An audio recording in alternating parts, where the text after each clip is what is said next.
So, what's up mga kaputsok? Stop over na tayo itong umagang ito, alas 6 ng umaga. Magluluto muna tayo ng kanin. Yung sinasain ko mga kaputsok, kanin yan.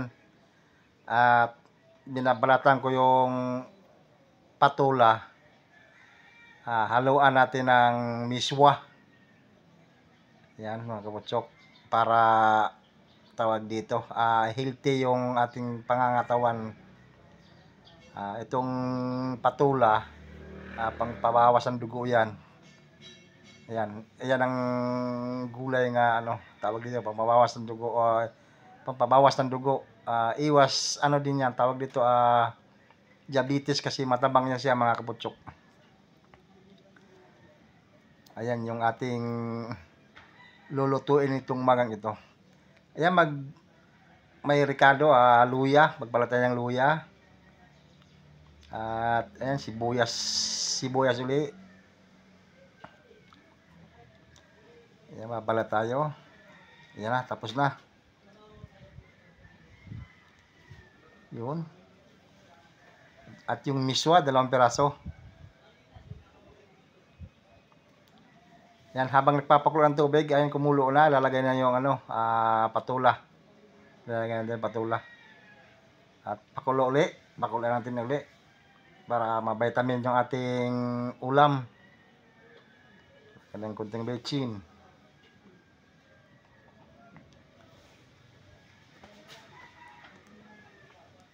Yan, lagay na yung miswa. Sarap niya mga kaputsok.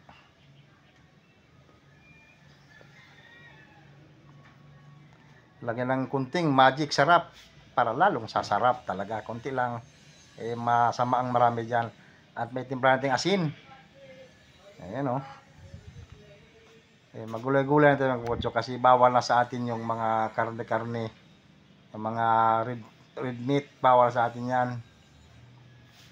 Tsaka mga may isda din tayong bawal, yung nagmumula sa litrang T. Yan, bawal yan sa atin, kasi may mataas ang ating uric acid. At may din tayo, cholesterol. Ayan, kaputsok, ayan, luto na agad. Bilis. Yan, linisan mo natin yung kalan para laging bago tingnan. Ayan na.